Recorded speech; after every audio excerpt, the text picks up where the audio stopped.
L'invention dans la seconde moitié du XIXe siècle de la ruche à cadre et de la cire gaufrée aboutit en un peu plus d'un siècle à la disparition quasi totale des ruches à rayons fixes, celles-ci en effet étant progressivement remplacées à partir de cette époque par des ruches à cadre. L'extraction centrifuge du miel, qui en fut le corollaire, nécessita l'invention d'appareils d'extraction dont les premiers modèles, pour ingénieux qu'ils furent, étaient loin d'être très performants. Aux premiers extracteurs en bois succéda rapidement des appareils mieux adaptés au travail du miel, accompagnés de la fabrication de couteaux à désoperculer, spécialement conçus à cet effet. Émile Thomas était né en 1875 à Féologe, dans le Loiret, au cœur de la France. C'est là qu'il devint apiculteur. Pour mener à bien une activité de cirier, il y créa en 1905 une société qui dès lors ne cessa de se développer.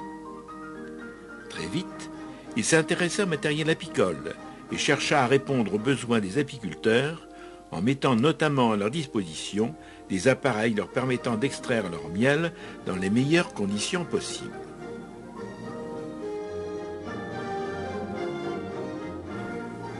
Son fils Bernard contribua à développer l'entreprise et en 1944, la société Thomas Fils vit le jour avec des ateliers modernes pour la fabrication du matériel apicole.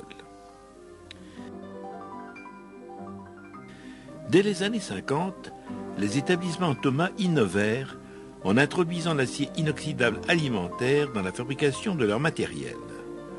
Celui-ci remplaça dès lors rapidement les tôles galvanisées ou étamées, utilisées jusque-là dans la fabrication des cuves. Mais les innovations ne s'arrêtèrent pas là. Dans les années 70, la mécanisation de la désoperculation fut aussi à l'ordre du jour. Ainsi, apparurent les premières machines à désoperculer.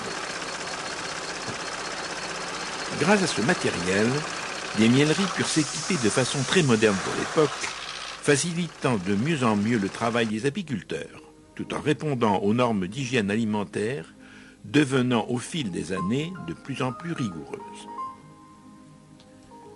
Près de 100 ans après sa création, la maison Thomas continue à Féologe